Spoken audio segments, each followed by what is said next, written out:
اللہ پاک نے واضح طور پر ایمان والوں کو یہ ارشاد فرما دیا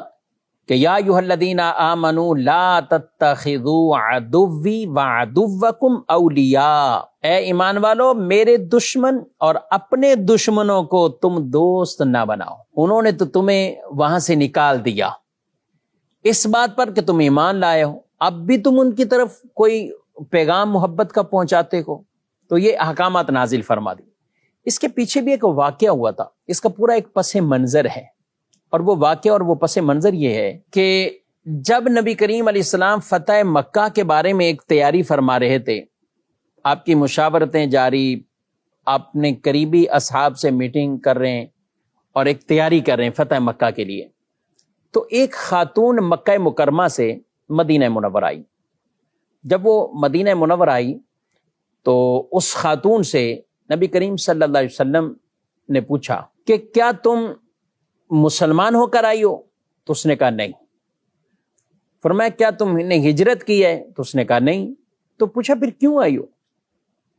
تو کہا کہ میں غربت کی وجہ سے میں آیا ہوں،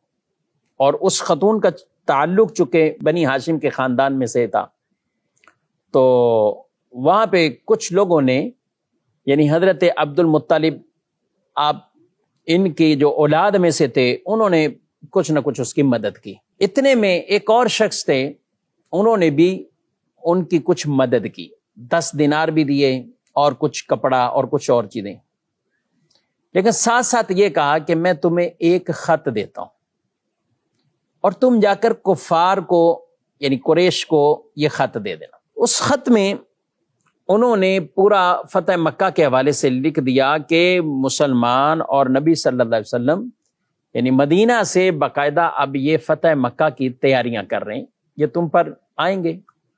یہ لشکر لے کر آئیں گے، اور اس طرح کا کچھ اس نے لکھ دیا۔ اب یہ لکھا تو اللہ پاک نے اپنے نبی صلی اللہ علیہ وسلم کو اس کا علم عطا فرمایا، اور ہم کہتے ہیں یہ کہ حضور اللہ کی عطا سے علم رکھتے ہیں۔ اب وہ جو خط لکھنے والے تھے، انہوں نے خط اس لیے لکھا تھا کہ وہ کوئی اپنی حفاظتی تدبیر کر لیں، اس عورت کو دیا، اس نے بڑا محفوظ کیا اور یہ روانہ ہو گئی۔ اللہ نے جب اپنے نبی علیہ السلام کو پوری اطلاع دے دی، سب کچھ خبر بھی عطا فرما دی،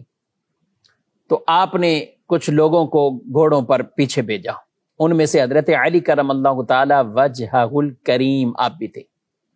تو گھوڑے سوار وہ پیچھے، نبی پاک علیہ السلام نے ایک ایک چیز بتا دی کہ فلاں جگہ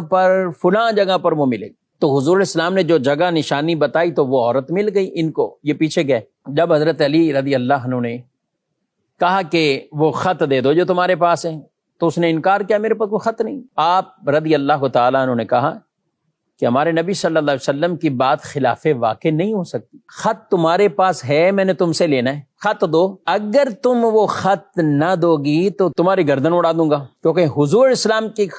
بات وہ سچ حق ہی ہے، خلاف واقع نہیں ہو سکتی۔ تو جب اس نے دیکھا حضرت علی بالکل آمادہ ہیں کہ یہ مار ڈالیں گے،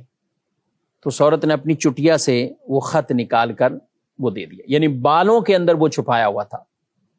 اور وہ خط نکال کے دیا، اور وہ خط حضرت علی رضی اللہ تعالیٰ عنہ لے کر بارگاہ رسالت میں حاضر ہو گئے۔ اب جب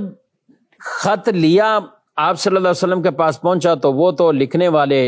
حضرت حاتب تھے، بدری صحابی تھے، اب انہوں نے ان کے نام لکھا ہوا ہے۔ آپ صلی اللہ علیہ وسلم نے بلا لیا، اے حاتب یہ خط تم نے لکھا ہے؟ تو یہ کہنے لگے یا رسول اللہ صلی اللہ علیہ وسلم، جب سے میں اسلام لایا ہوں اور آپ کا غلام بنا ہوں، میں نے کبھی کوئی خیانت والا معاملہ یا کوئی ایسی چیز نہیں کی۔ معاملہ یہ کہ قریش کے لوگ وہاں پہ میرے اہل خانہ کو، میرے بچوں کو ستا رہے ہیں، تکلیفیں پہنچاتے ہیں۔ آپ کے ساتھ جتنے بھی مہاجرین یہ ہجرت کر کے ہیں، ان کے کوئی نہ کوئی رشتہ دار خاندان والے پیچھے مکے میں موجود ہیں، جس کی وجہ سے وہ ان کے گھروں کو تکلیف نہیں پہنچاتے، لیکن میرا وہاں کوئی بھی نہیں ہے۔ میں نے خط اس لیے صرف ایک فطرتاً جو اولاد کی محبت ہوتی ہے اس وجہ سے لکھ دیا تھا تاکہ وہ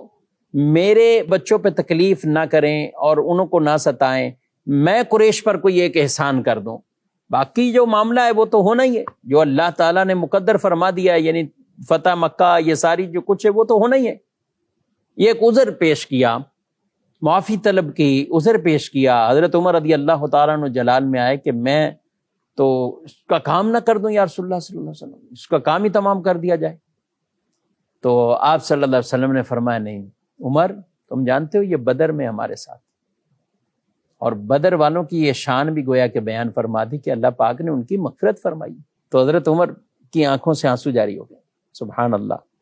کہ اور اس پر یہ آیت مبارکہ نازل ہو گئی۔ تو یوں پھر اس کی ممانعت ہو گئی، اور یہ دوستی کے احکامات اور یہ ساری چیزیں بھی اسی میں بیان فرما دیا کہ ان سے نہ کوئی دوستی کرے، نہ ان سے کوئی ایسا تعلق رکھے